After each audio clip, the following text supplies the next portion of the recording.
Behind every brand, every movement, every leader, every transformation, there's a story.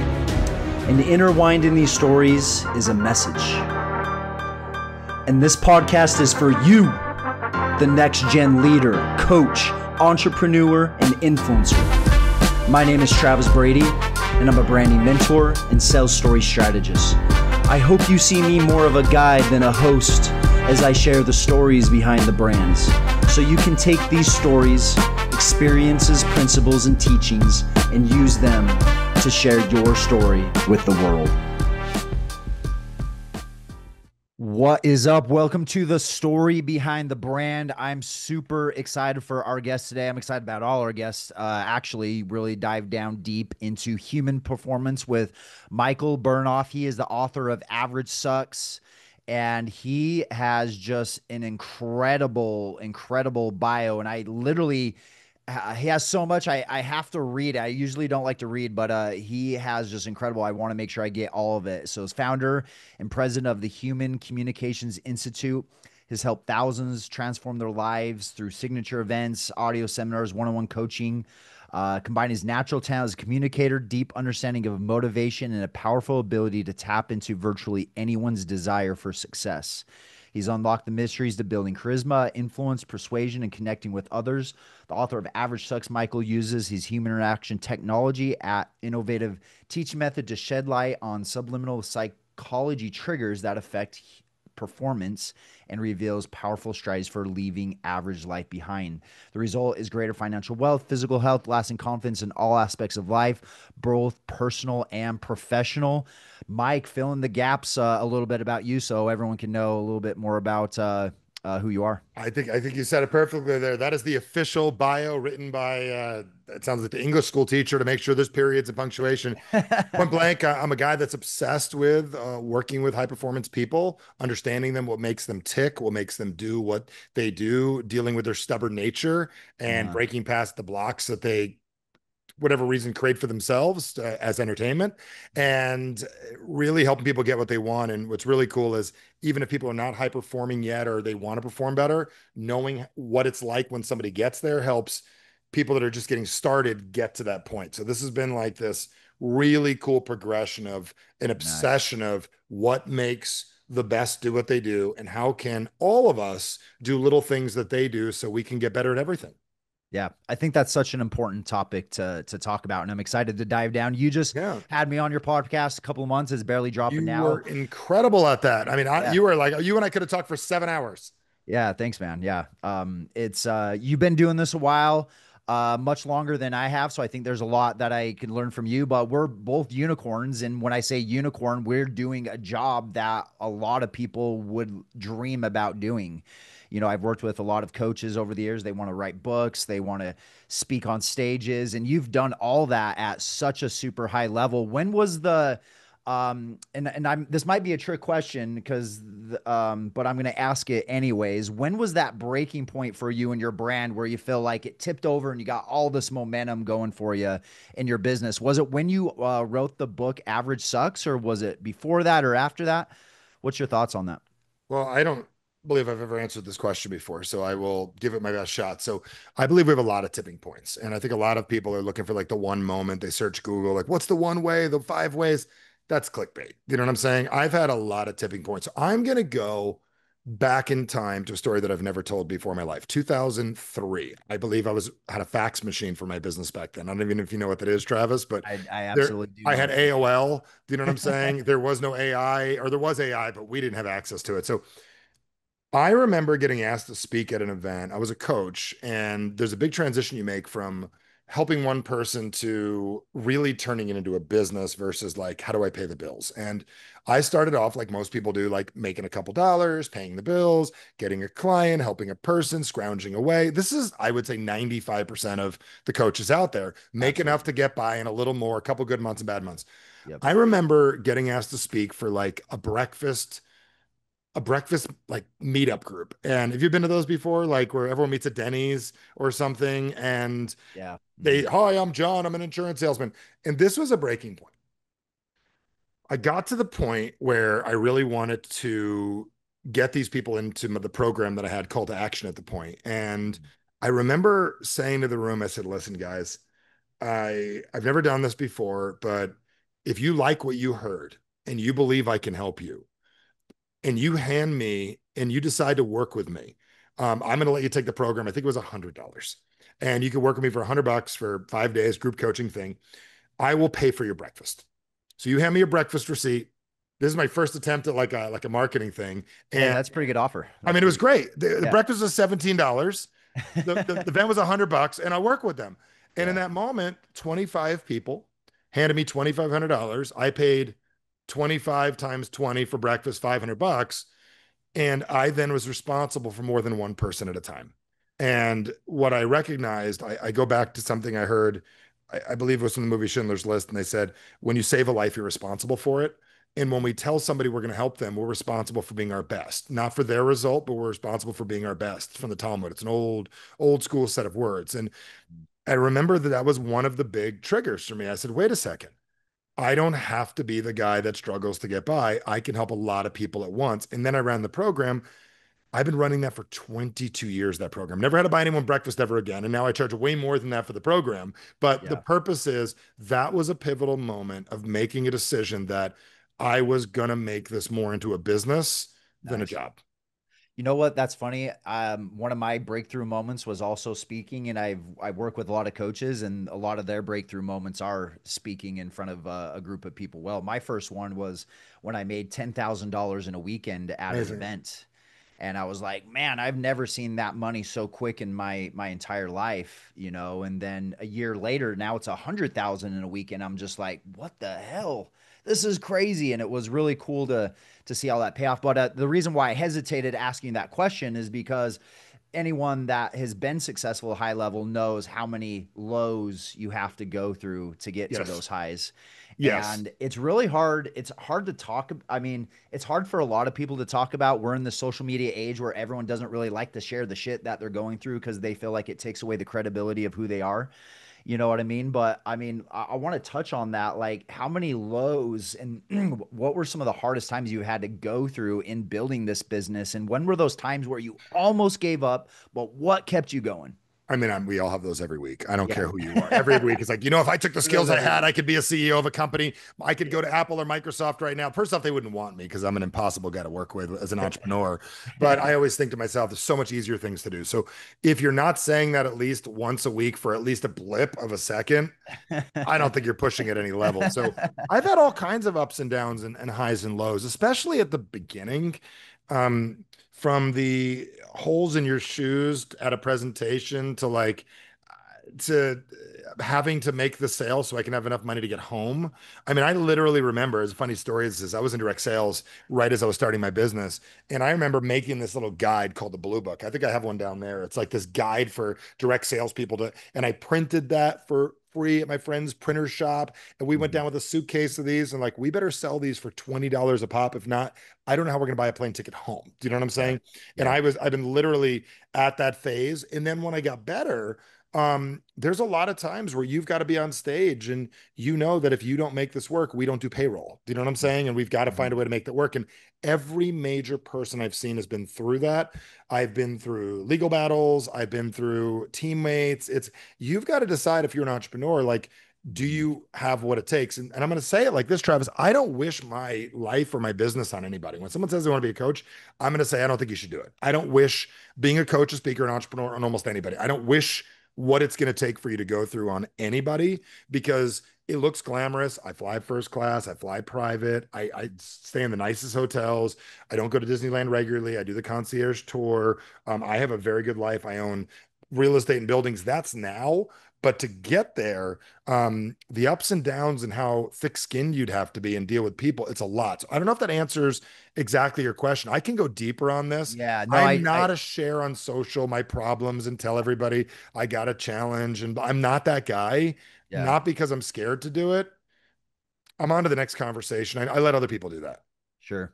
Sure, yeah, and I resonate with what you're saying as well because there was a moment when I first started coaching where I was like, everyone should be entrepreneurs. This is amazing, and No, coaching's great. And then as I got further into it, the conversations became more raw with people coming in the coaching industry. Like you have to sacrifice at such a consistent level for such a long period of time that I just don't feel like most people are willing to do that, you know. And but I hate to be the person though, because if someone would have looked at me earlier on and said, yeah, Travis doesn't really have a shot, you know, maybe I should, you know. So I hate to be the negative Nancy in that whole conversation. So when you're having conversations with people going into entrepreneurism, how do you tell them the truths of what it takes, but also give them the a positive spin for them to really latch on? Because we Yeah. both know if we didn't latch on to something that inspired us and we didn't have a vision, me and you both wouldn't be here right now. See, you and I are both stubborn. Okay, so it didn't matter what anybody told us. You told us it was going to be hard. We were going to do it. Yeah. I don't think it's a good idea. I learned the hard way in life, and I got to stop doing this. One of my favorite books I ever read is How to Be Rich by J. Paul Getty. Okay. You probably have never read it. Most people I haven't. haven't. It I haven't. explains he was the wealthiest man in the world, owned an oil company, Getty Oil, whatever it was. He was like Carnegie of oil, and he Mhm. said there's like five types of people. There's the person that needs to work for someone else, someone that can help out and manage another person's company, people that help people run people's companies, people that can be someone's right hand owning a company, and then a guy that has to be the boss.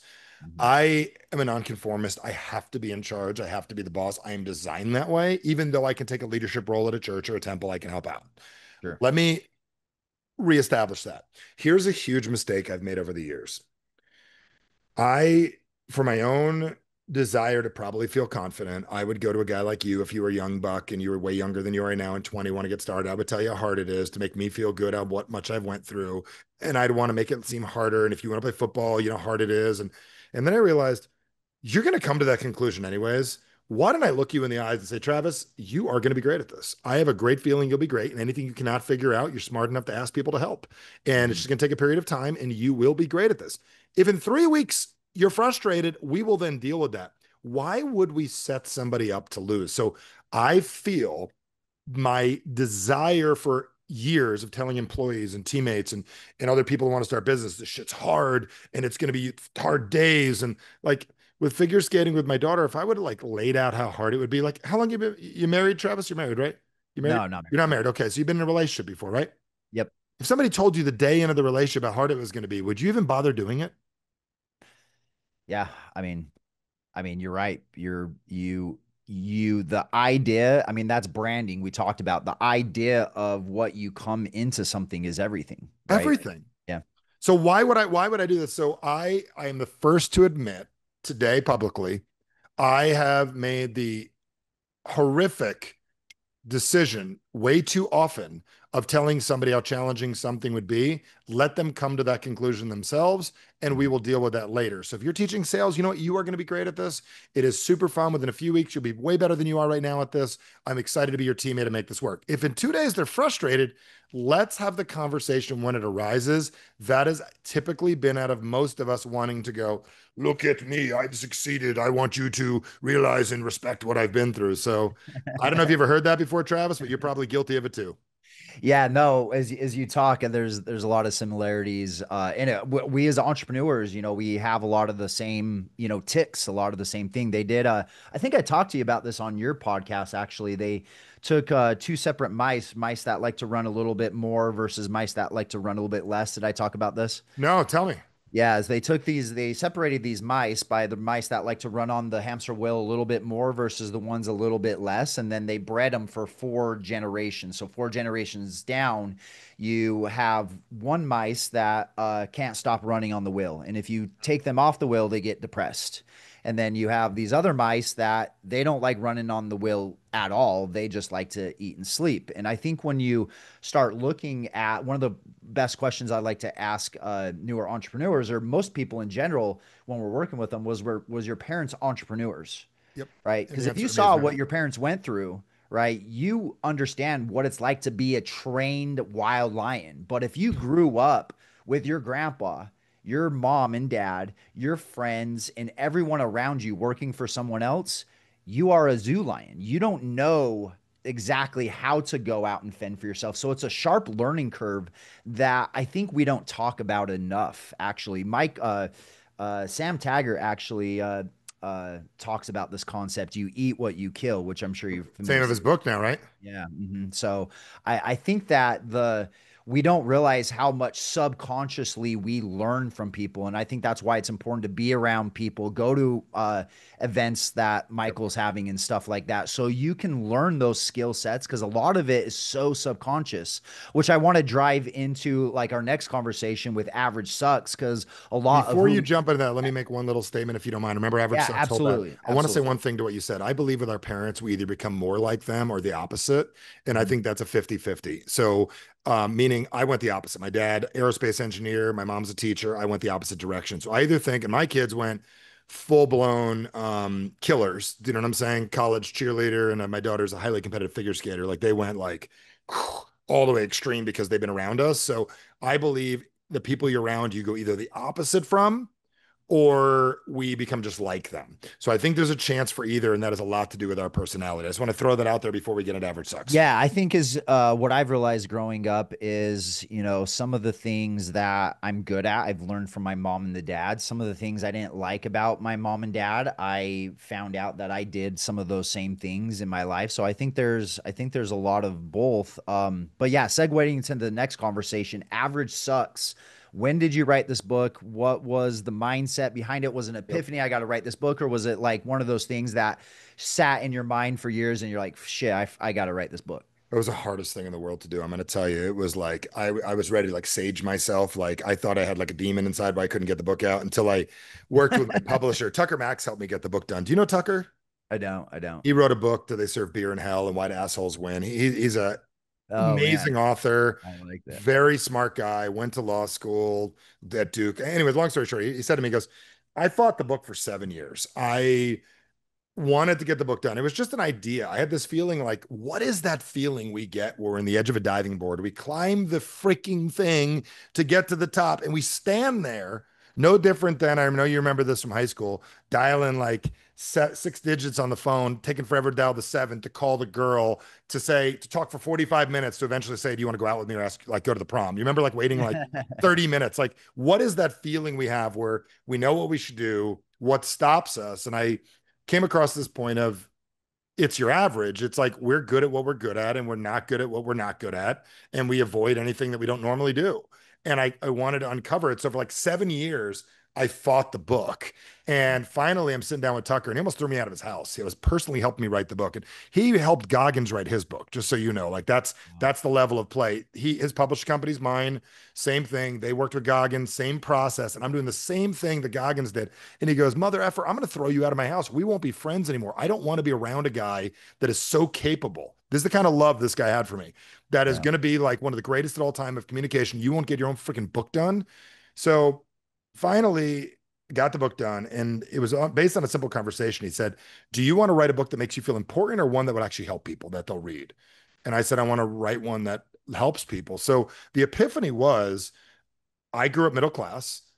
I had no idea that that is the detriment of society because middle class is the desire to be average and be in the middle. And I would look at rich people and successful people and guys dating the girl I wanted to date. And I would look at people with great bodies and great shape. And I'd go, that's for them. This is for me.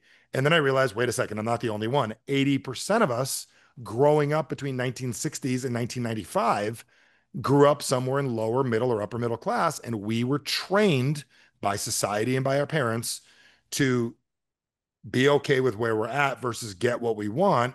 And we were Mhm. never trained how to get what we want. So the book is about the battle cry. We will never be happy doing our average. We are only satisfied when we're doing the better version of ourselves, God's work or whatever it is we believe in.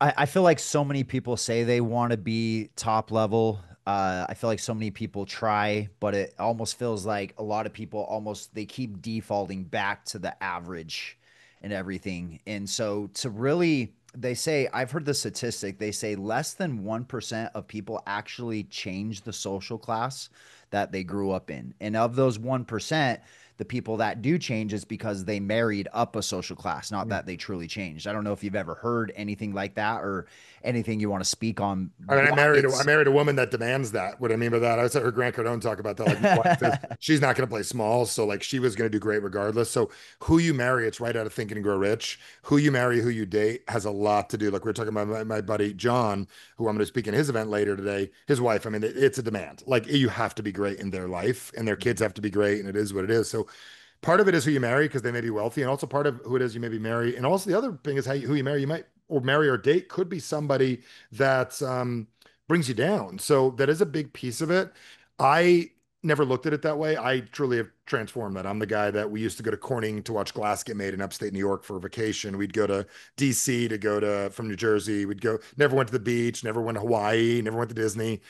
Mhm. I take my parents to Turks and Caicos. You know what I'm saying? I take them to stay in VIP locations because I've changed our economic class, socially speaking, and also confidence. My parents never had the confidence I have. So I had to develop that myself. So, yeah, very few people do change that. In order to do that, we've got to realize what we're actually up against. And what we're up against as people is this is the twisted psychological thing. Everything we currently do at some point was a good idea and we just don't realize we need to make a new idea. So like when you said earlier, prior to us getting started, you wanted to make six figures, right? And in a month or a year or a day, I think that was before as we were getting started, right? That's a really good idea.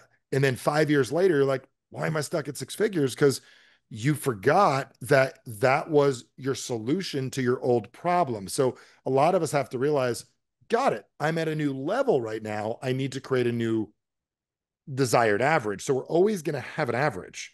Is Mhm. our average a million a year, 5 million a year, 50? Elon Musk to get to $1 trillion, he's going to have to fight his current average of 340 billion or whatever he's got. So many people, I've heard Ed Milet say this, and this is one of my favorite metaphors, is he says, your income is kind of like the thermostat. Yep. It's set at a certain temperature. You open the door, for a while during the summer, you leave the door open for 5 seconds, and the temperature goes up, but then the cooler, cools it right down, and we have this internal thermostat. And I feel like some of my earliest growths in business weren't really around business. It was more breaking through my own subconscious beliefs about money and what I felt like I deserved and what I felt like I could charge for the things that I provided. And I would see these guys like you on stage and be like, oh my gosh, they have these incredible tools and processes and breakthroughs that they do with people. And I'd start to learn them, but I felt like, why can't I charge that money? Why can someone else charge that type of money? So I almost had this limiter on my money mindset. Do you find or is that some things that you've had to break through Yeah. as well? And your thing is that how do you help people break through some of those subconscious belief systems that we have that are so deep rooted around money? And I think the deeper thing is, are you worthy of money? Do you talk about that at all? Being Yeah, worthy. some of these are like generic words, worthy stuff, and I like where you're coming from. I'm gonna take it. I'm gonna take it really simple. Mhm. And I'm guilty of this because we all do it. It's out of our own insecurity. So inside of all of us is a little teeny little. I know you love archetypes. Let's make a new archetype. Little boy, little girl. And Sure. there's a little boy and a little girl inside of all of us that wants to be loved and wants to be okay and wants to feel good. There's also the warrior and the badass inside too that wants to tell little kid, you'll grow up and be great, right? So the Mhm. battle we have happens on a regular basis. So what I would do is I would see someone produce something and then our jealousy comes out. And our jealousy comes out in an interesting way, like, dude, I don't want to do that. See how hard they work. Freaking guy's a liar. This and that. Guy's divorced. What's the big deal? Man, the guy never sees his kid. Oh my God. He's just regenerating stuff other people do. And this is what they do. I mean, the whole marketing world watched a guy make $100 million with his wife here in a week ago. Does that make sense? I Mhm. did not see any of that, but I heard about it. Yeah. And whenever it was a couple of weeks ago, whatever it was. And a lot of people are jealous and they say things like that. So the question is not how does somebody do something? The question is how do I do what it is they did? We'll watch a professional athlete and go, how do I do that? And we've got to learn that we need to play the game differently. So I don't think it's a worthy thing. I believe is currently the way you run your life, you actually don't need that right now. So like you're making $1,000 a client instead of 10,000 or 100,000. Currently, you don't have it set it up that that's what you need. So what I have figured out is number one is we've got to realize if they can do it, I can do it. And the only reason I'm not doing it is there's something I'm not doing that they do that if I did would make a difference. Now, part of it is their belief system around either money, their belief, Mhm. and it's not like this big issue we have with money. It's literally um they don't care to the level you do. Like it's not, they're not emotionally attached to it. It's not a big deal. Like one of the things I teach our people is not to play for the applause because if you always play for the applause, you're playing for insecurity. You have to Mhm. become a person that's just what I do. Like when Yeah. I leave an event, I don't want applause. I'm just go home and spend time with my family. I'm great. I know I'm great. See, if you Mhm. know you're great, you'll charge what you're worth. If you're waiting for someone to tell you it's okay, that's where we lose. So Yeah. this morning, Let it's me let me interesting. t- let me touch on Yep. that for a little bit. Yep. So I call it, getting permission, right? Yep. And I feel like even though we don't need permission or we shouldn't need permission, I feel like at the end of the day, like how do we know if we're not just crazy and we're the only ones that see that thing? Do we need I feel like we need something from somewhere at some point in time to like say, yeah, like give us that yes. Otherwise, how do we know we're crazy and we're the only ones that believe it in the world? You know what I mean? We we So, we are I, we are crazy, and we yeah, do. This is the part people do not understand about the best in the world. yeah, We're all delusional. We're making this thing up. There's no such thing as an entrepreneur. We created that. There's no such thing as Michael Bernoff. My parents called baby Michael Bernoff, and we all bought into it. So there's a delusion. Every single one of us are delusional. How many people can we get to support our delusion? Does that make sense? yeah. So there's when you see a guy sells out an arena for an event, that guy, I mean, we all buy into the delusion that Goggins or whatever is like one of the baddest men in the world. It's a delusion. He may or may not be, but he is selling us on that. So this morning, my wife, Maya's getting ready to leave for school. Is my little one, and like, oh, we got a little letter in the thing from Jill, your coach, and she goes, yeah, she raised her rates. And we could have been like, oh man, she raised her rates, and we're like, that's great. We applaud people that are going to go from $45 an hour to 55 an hour, or 30 minutes. Forgive me, 45 minutes, $45 for 50, raising it 20%. If we all go, that's the progression. That's how this works. That's great. We love that. We're all in on the delusion. We believe all people should raise their rates and people should charge as much as they can. And that's a way of thinking. So, like, how well you can get people to buy into your delusion is how much we can alter and shift the world. I love that. Adam Sandler talked about that. I think it was Joe Rogan. Just say he had just this delusional mindset that he was the best in the world. And so yeah. What do you think's more important? Do you think a skill set is more important for someone's success, or do you think it's a mindset that's more important for someone's success? They both have to match up. I got my buddy Mike Goldberg called me yesterday. Do you know Goldie from UFC? Back in the day, he was Rogan's partner. He was on my podcast. Super good guy. Uh, Back in the original UFC, he was one of the original announcers for the first 5, 6 years. yeah. Why am I bringing this up? He said last night, we've all heard the adage, what's more important, talent or hard work? And he said, it's really impressive when talent works hard. Yeah. So here's the deal. If we are if our mindset is delusional, like we're going to be the best in the world, and we are committed to being great at it and actually can back it up, when those two things run into each other and grow at the same time, your performance and your thinking and your words match your ability to do. That's the ultimate success. So I don't think it's one or the other because a lot of times people think Yeah, mindset, and I don't think it is either. I was thinking which one do you think is more important? So if someone's stuck, right? They're stuck at a certain income, they're stuck. mindset. You think the mindset's first? Okay. It's not mindset like being positive. It's like there's a word that's missing. Like my mentor, Jim Rohn, always said, it's your philosophy of life. Like it is the way you look at things. So it is your mindset. Like, is your business hard or there are things you don't understand about it yet? So it's not mindset where you got to be positive. It is a strategic use of words when the way you talk to yourself about the things in your life that lead to the actions you will take. Yeah.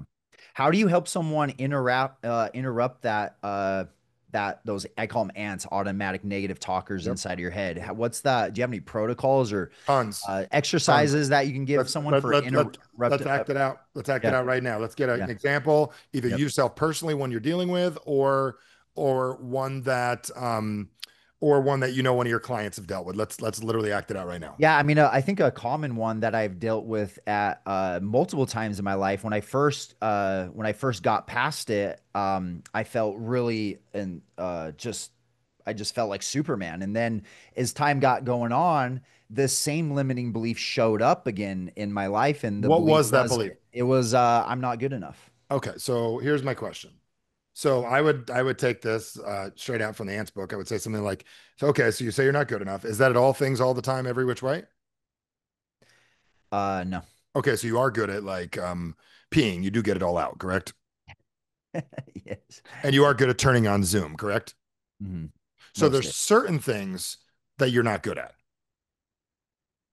So the second we narrow it down, because most of us, what happens is we have a global belief versus a very specific challenge. So if we're Mhm. dealing with cancer, there's margins on the right and left. We got to cut the whole thing out. We got to get the margins out. So quickly, we've got to create what's called a margin. I need to take this thing like all men are bad, all women are bad. Okay, great. So you're telling me you've met every man on earth. No, it's just the three I've dated recently. Got it. So you've had three bad experiences out of the 300 million people on the planet, whatever, 300 million people in America.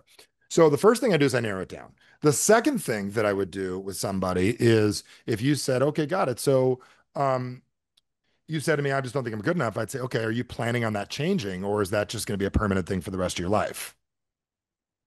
Yeah, And plan on change. what would you say to that? I think at times, and I'm going off me and experiences, I think so many people have felt defeat. I felt defeated at times. Like, why would I try to believe something more when I feel like it just defeats me more in the So process? I don't actually want anyone to believe anything more. What I want to do is change the words inside their head. So if you were to Okay. act this out with me and you Okay. pretend you're someone else, and I'd say to you, listen, okay, so let's just say Okay. you say, business is hard. I'm not good at it. I don't believe I'm good enough. I'd say, great. Are you planning on it being that way for the end of your life? And what would most people say? No.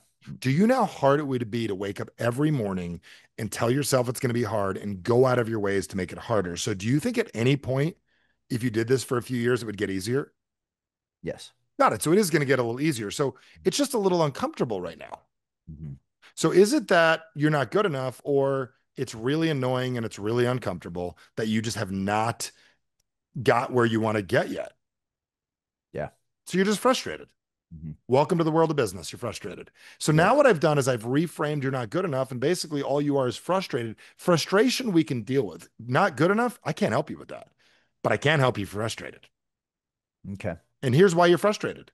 There's only three reasons we get frustrated. It's very simple. Number one is we'd like it to happen quicker. Number two is we think we should already be good at this, correct? And the Yep. third reason we're frustrated is because literally that thing that just happened is annoying. So that'll go away, the third one. But the first two is a lot of times we put a timeline on success. So are you okay with this happening a few months from now, or did it already have to have happened? And if already would have had to happen, I would say maybe we don't do entrepreneurship. Maybe we do something Mhm. else. And then they'll want to back in and do it again. So, what I do, the first thing I do is I get them to change the word that they're using because when you replace a word in somebody's mind, a new word changes the emotion immediately. The difference between hard and harder, those are very different emotions. So, if I said business is harder than I'd like it to be versus business is hard, one is a stop sign and one is a car pulling like I don't know, like towing something up a hill. One is doable, one is not going anywhere. I feel like in some of the breakthrough work that I've done personally and have learned, one of the things that have really helped me is finding out where in my life did I choose into that belief? What's the experience?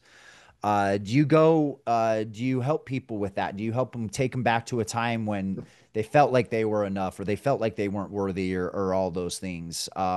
What is your process and why do you do that? And what are some of the things that people listening right now can do to kind of help them break through some of the things that they're going through? I have a trickier process than that. I use the Let, word tricky because people like tricks. So I got a okay, let's trickier process. So I what I like would the way say you to you brand is it. I like this. it. You like that? Yeah, I like the way you brand that. That's good. I'd say tricky. And here's how tricky. I'd go like this, and I'm excited to cover some of this at your event too. I'm excited to share with the crowd. I'm going to bleed it into what we've got going on. I'm really excited to go over that with everybody. Here's what I would say. I said, obviously, you haven't had this your whole life, so there was a point. Do you remember when this started? This feeling? And then they'll tell me, I do. I was 19 years old when I started my business. Got it. So you didn't have it prior. So you've only lived half your life this way. So the first thing I got them to admit is there was a start date. Because when somebody admits there was a start date, I would say, okay, got it. So how are things different prior? Got it. So I believe that we do everything to benefit ourselves. I believe that even if it's a silly idea, there's some benefit we're getting from it. What made you think it would be a good idea to start believing this?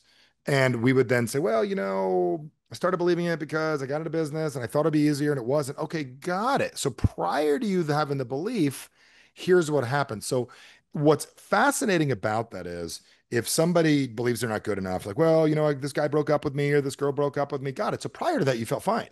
I did. I totally felt fine.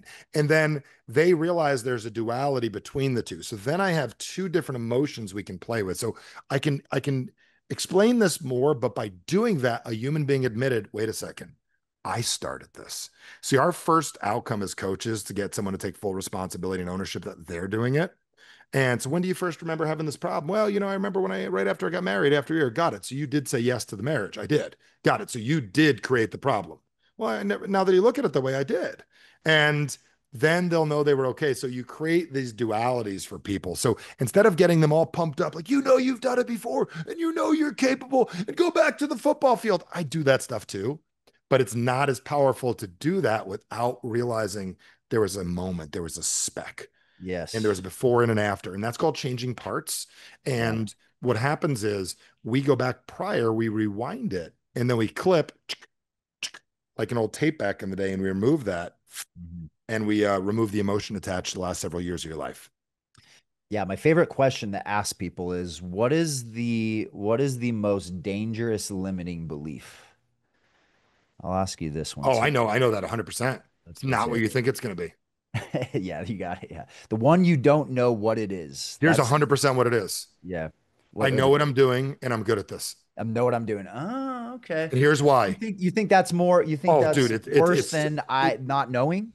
it is so dangerous. When you Okay. say the biggest limiting belief of high functioning people is this, I'm really good at this and I know what I'm doing. Yeah. That is literally guaranteed you will never get better. Yeah. I was You, that's a red flag when I'm talking to business owners. So I was like, "So what do you need help with?" "No, I'm good." I was like, "Man, you haven't even been in for business for a year and you're good." I'm like, "I've been in the coaching realm for almost 2 decades now, and I can give you a list of all the things that I think it gets longer the more I'm in business than it's shorter, honestly." yeah, I really believe most people I work with go like, my limiting belief is I'm really doing great and I'm exactly where I want to be.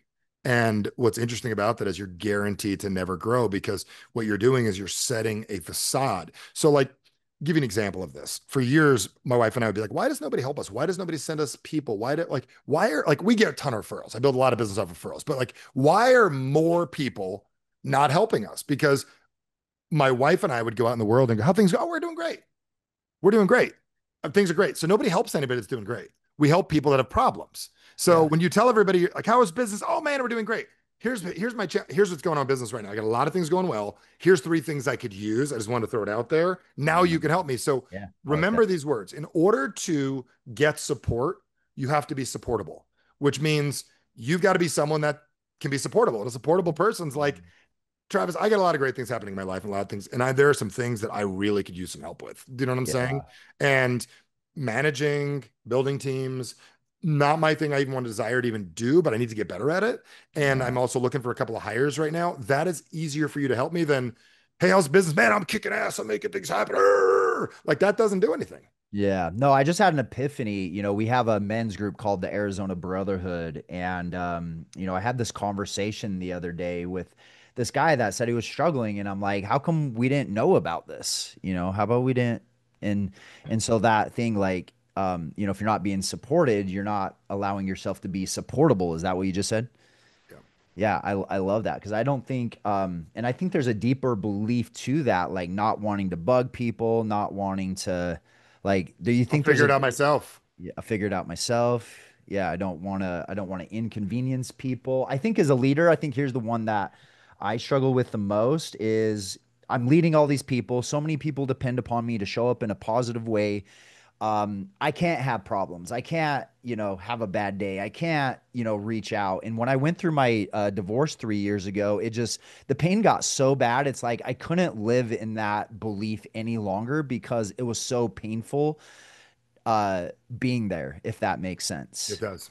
It And really does. man, I had some incredible friends that just showed up in ways that I would have never expected. And it helped me so much, like, be more vulnerable going through that experience and being willing to ask people. But also, I feel like not everyone's going to and I think this is maybe still a belief that I have. Not everyone is going to be able to say, hey, he is something that he can help people do stuff in his life, but he might just be going through a hard time. It's like I feel like I'm going to get dragged down altogether as a person and as a brand, if that makes sense, if I have a problem. Have you ever experienced that? Like Yeah. you as the leader, you can't have the problem because your employees and your team and like you're the guy that's supposed to keep it all together.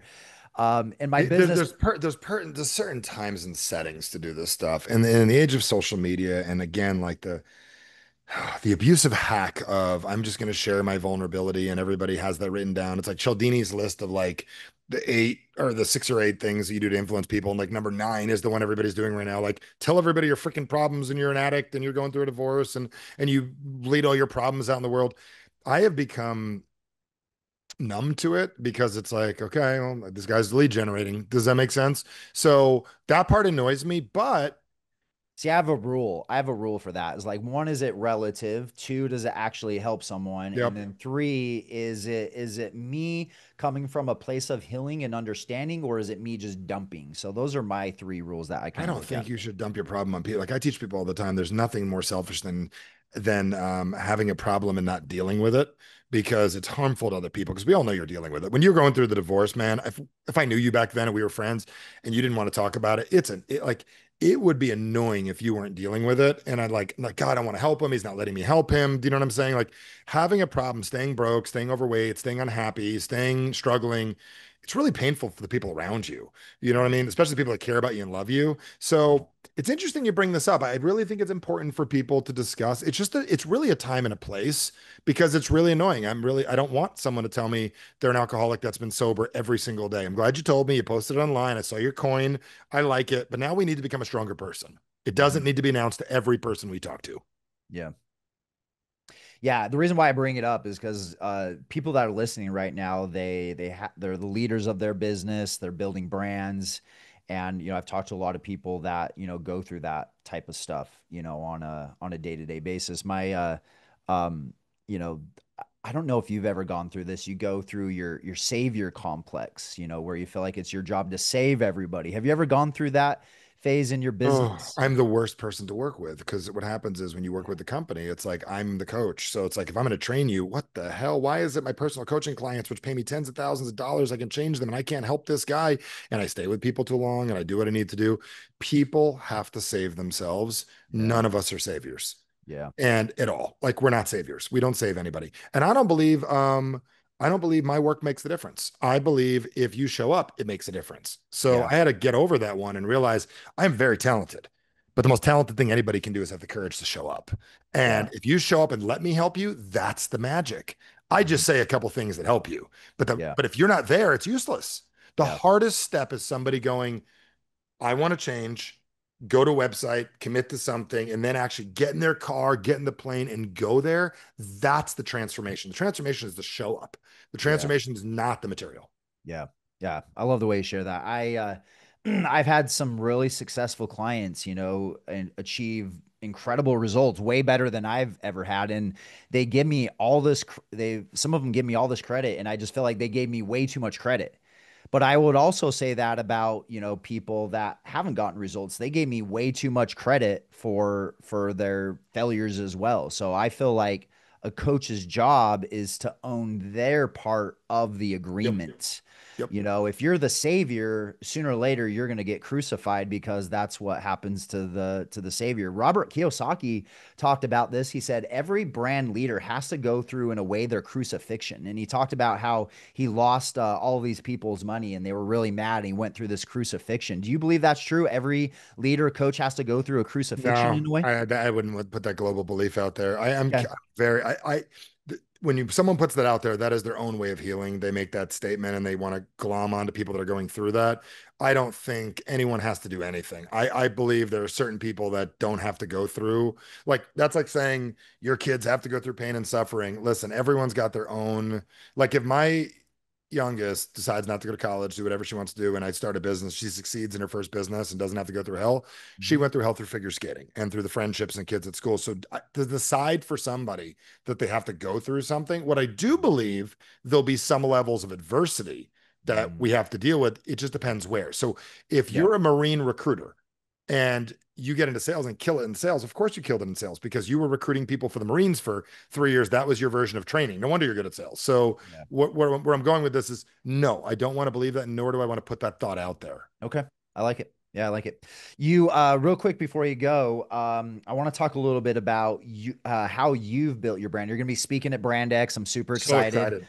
Um, we're going to be talking about how to not build an average brand. What have you done consciously over the years to build your brand? What are some of the sneaky tricks you've done to position yourself, to get your business out there, to share your story? What are the things that you have really leaned into with your brand and everything? Yeah, biggest thing we do is we overpromise and overdeliver. And one of the things we make really big, bold statements that make us follow through, and then everything comes at high level, which keeps most people very happy. That's one thing we do. Number two is we double down on how things look and feel. So when you attend something, it's all about look and feel. And number three is we're very, very clear with our people what the expectation is and how it's going to work. And we don't sugarcoat or baby anything that we do. And we like to do things big. We like to over deliver for people, meaning like when we work with people, like you'll see me at your event. I'm like, well, how can I help? What else can I do? I'm going to call you and like, hey, do you need someone? Do you need something? Like that's just our personality as a company. So we're like, hey, you need any AV people? Do you need some stuff? What do you need? Blah, blah, blah. That is one of the things that we do as a brand is we serve and help. The other part is we we like to do things different than other people. We work really hard to be different. And what I mean by different is we may say things similar to other people, but while everybody's going one way, we're going the other way. Yeah. And we want it to be like, this is not what I expected. Yeah. And when somebody says this is not what I expected, but it's exactly what they told me it would be, that creates a very big awareness of them realizing, okay, this person truly cares. So that's a big piece of what we do is we really want to help people win and we're obsessed with it. Yeah. And I would testify that too. Every time around Michael, he's always asking, "How can I help with the event?" He's always giving me tips. So I'd absolutely testify that for those that don't know Michael. And I got So another one offline that I'm going to share with you when we're done here that I got to yeah, bring to your yeah, attention yeah, too. yeah. You're a stud. I appreciate it. Well, hey man, I love it. Your shirt's super comfortable. Usually people give me shirts, I don't wear them, but wear that super good. Love the brand. Average sucks. It's a constant reinforcement in my mind. If you guys haven't got the book, go get the book. Average sucks. How can people follow you and be a part of your journey? Yeah, a couple things. Average Sucks. You can averagesucks.com or go to Amazon, Barnes and Nobles, whatever, get the book. Title, totally get that. Instagram, finally, Instagram is a great place to get started. We do these Monday mindset emails.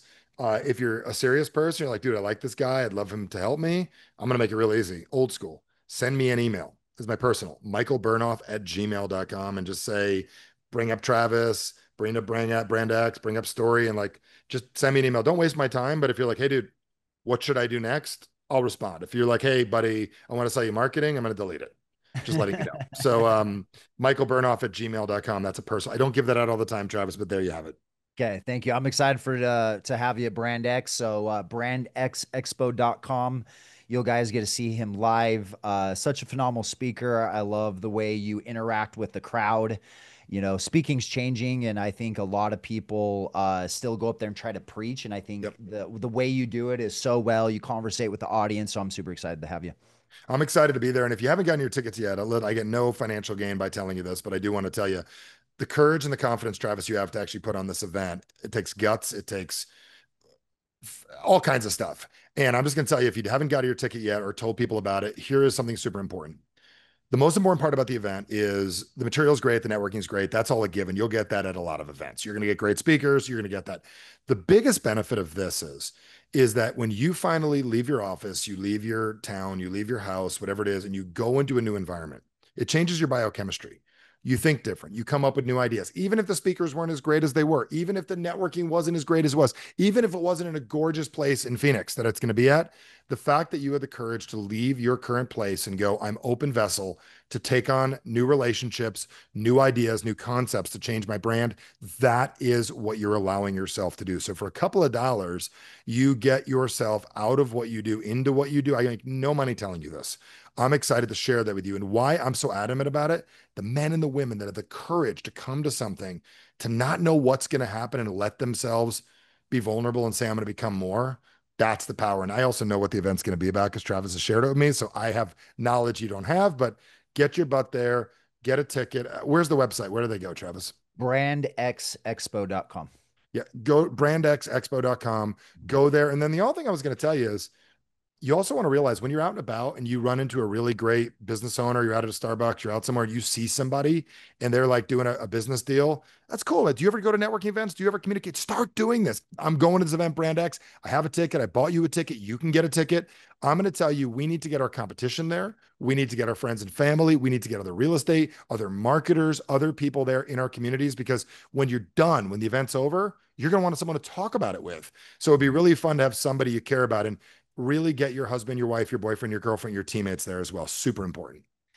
If you're real serious, what you want to do is you want to buy the all-inclusive ticket. You be there with the after party, hang out Yes. with the speakers, ask them questions. That's where the magic happens. Not Yes. necessarily when they're on stage, is when you have those real conversations. I think back to my journey in my coaching, it wasn't necessarily the coaching sessions that was the transformation. It was, hey, I'm talking to them, on the weekend, and all our guards are down, and there's some real value in the conversation. So everything you said, love it. I think we are not in a frequency on a day-to-day basis to really inspire a new thought or a new vision for our business. So I think it's good to get out of your environment. So I have a testimonial for events, which is why I'm crazy stupid and continue to do them 6, 7 big events every single year, because I just Awesome. believe in what the transformation comes. So would love to see you there. Thanks again, man, for jumping on here. This is a great podcast. Great. If you guys feel like this podcast can benefit someone, which I know it can, go share the podcast, copy the link, text it over, be inspired in what you do. You are the brand X factor. You have a story, get it out to the world. Good talk. Hey, you have a story to share with the world, which means you need to get on more life stages. We have a jam-packed schedule in 2024 full of events, including our biggest event year to date, Brand X. Go to bnextgen.com/speak. Again, bnextgen.com/speak. Or you could just click the link in the description. Fill out an application. Our team will reach out to you and show you how our speaker partnership works. Get on a stage, get video, blow up your brand, blow up your business. Let's go.